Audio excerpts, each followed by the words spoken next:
श्री स्वामी समर्थ. आचार्य मंजुषा जोशी या युट्यूब चॅनलवरती आपल्या सगळ्यांचं सहर्ष स्वागत.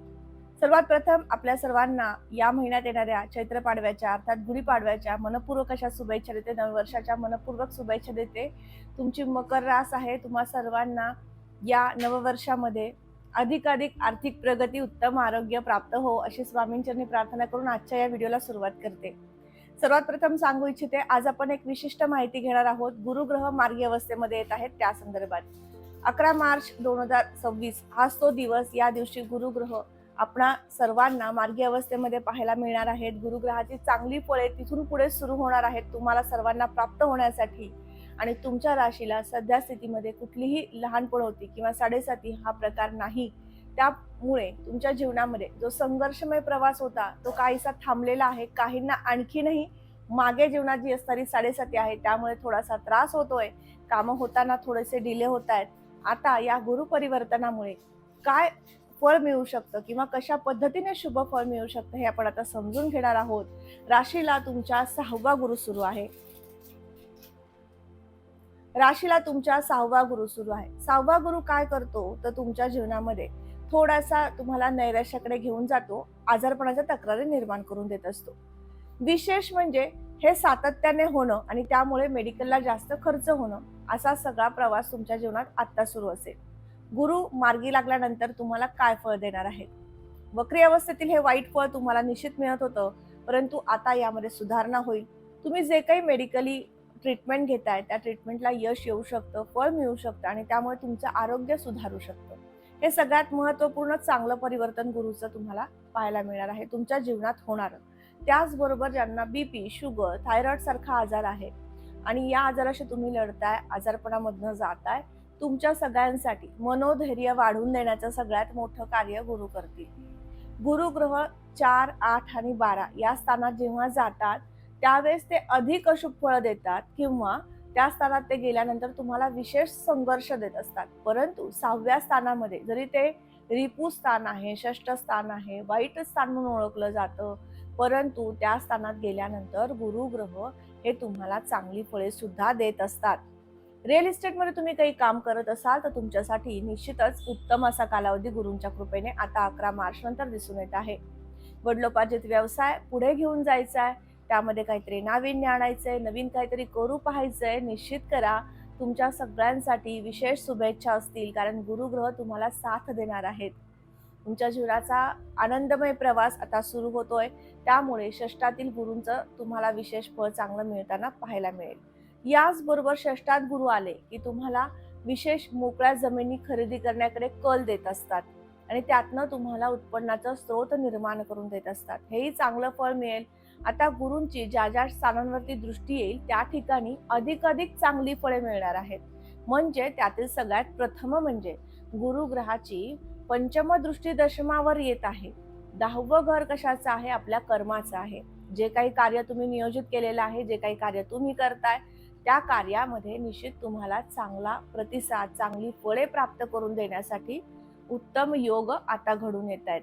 नोकरीमध्ये विशेष बदल परिवर्तनाचे योग या वर्षामध्ये दिसून येत आहेत 11 मार्च नंतर. आणि त्याचबरोबर नवीन वर्षाच्या सुरुवातीनंतर अर्थात 19 मार्च नंतर तुमच्या जीवनामध्ये काही नवीन व्यवसाय संदर्भातील योग सुद्धा चांगल्या पद्धतीने घडून येताना दिसत आहेत.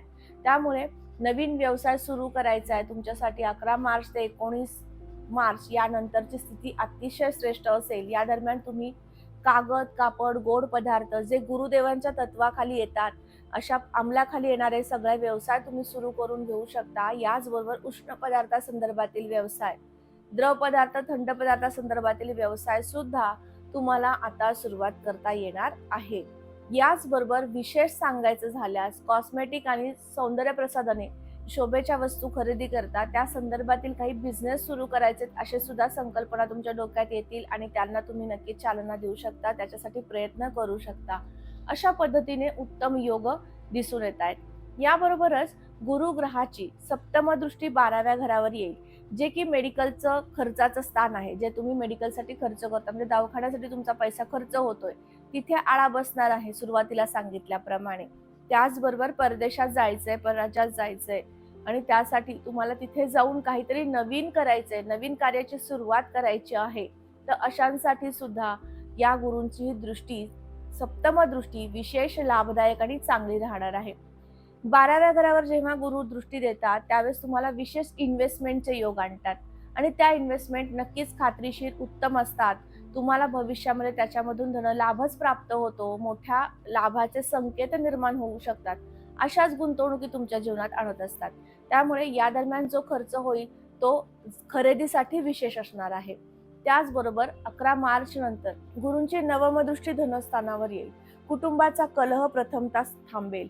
इथे कुटुंबामध्ये एकमेकांना सांभाळून घेत तुम्ही तुमच्या सगळ्या जबाबदाऱ्या पार पाडू शकता.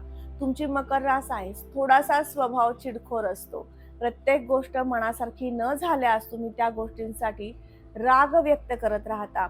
आता गुरुकृपेने तुम्ही जो काही राग व्यक्त करता, या काही सगळ्या समस्येतनं जाता, या सगळ्यांवरती परिवर्तनाचे संकेत आहेत. म्हणजेच तुमचा स्वभाव सुद्धा शांत होऊ शकतो. बऱ्यापैकी तुम्ही तुमच्या स्वतःला कंट्रोल करू शकता.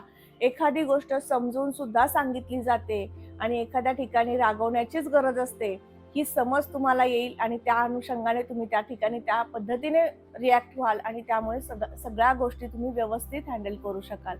हेही चांगलं आणि उत्तम फळ तुम्हाला मिळू शकतं. नेत्रविकार करणं चिकित्सा वारंवार करावी लागत आहे. यामध्ये सुद्धा परिणाम विशेष चांगल्या पद्धतीने दिसून येईल. आरोग्याच्या तक्रारी कमी झालेल्या. त्याचबरोबर तुम्हाला स्वतःला कुटुंबातील एक जबाबदारी निश्चित आता मिळणार आहे.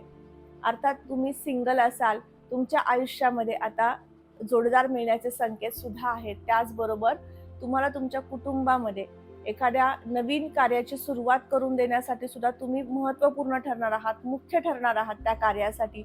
अशा पद्धतीने सुद्धा शुभ संकेत दिसून येत आहेत. सप्तम दृष्टीने जसे गुरुदेवांनी 12व्या घराला पाहिले आणि काय फळ दिले हे आपण समजून घेतलं, किंवा धनस्थानाला पाहिल्यामुळे तुमच्या जीवनामध्ये कोणत्या त्रुटी किंवा बदल तुम्हाला करून देतील हेही समजून घेतलं. आता समजून घेऊयात गुरुदेव षष्ठात असल्यामुळे तुम्हाला कुठल्या प्रकारची कार्य आता हाती घ्यायची आहे. सगळ्यात पहिल्यांदा तुम्हाला बिझनेस सुरू करायचे आहेत, नाविन्य काहीतरी व्यवसायामध्ये आणायचं आहे, वडिलोपार्जित व्यवसाय स्वतःच्या हातात घ्यायचा आहे, तो व्यवसाय मोठा करायचा आहे.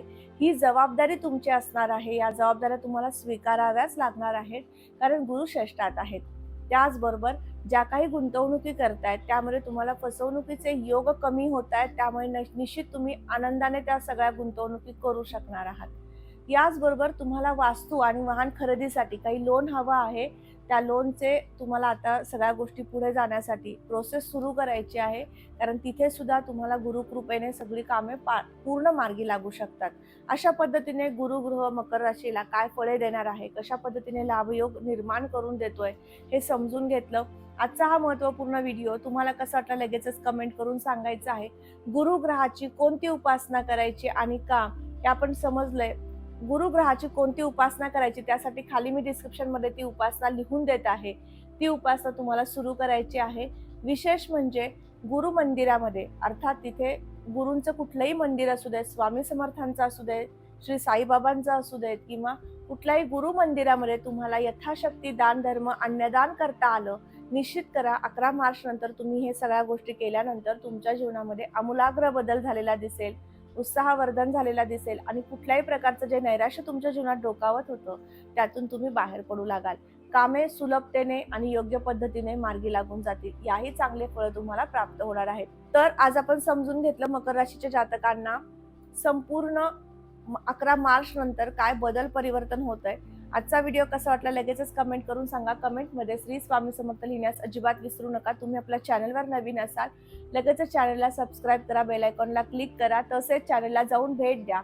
यावरती अनेक विशिष्ट महत्त्वपूर्ण असे व्हिडिओज अपलोड आहेत. राशीफळ सुद्धा अपलोड आहे, तेही तुम्ही समजून घेऊ शकता. तुमच्या राशीचा व्हिडिओ तुम्ही समजून घ्या. तुमच्या मित्रमंडळी नातेवाईक यांचे सुद्धा राशीचे राशीफळ त्याच्यावर आहेत, तेही त्यांना तुम्ही शेअर करू शकता. श्री स्वामी समर्थ. जय जय स्वामी समर्थ. रामकृष्ण हरी.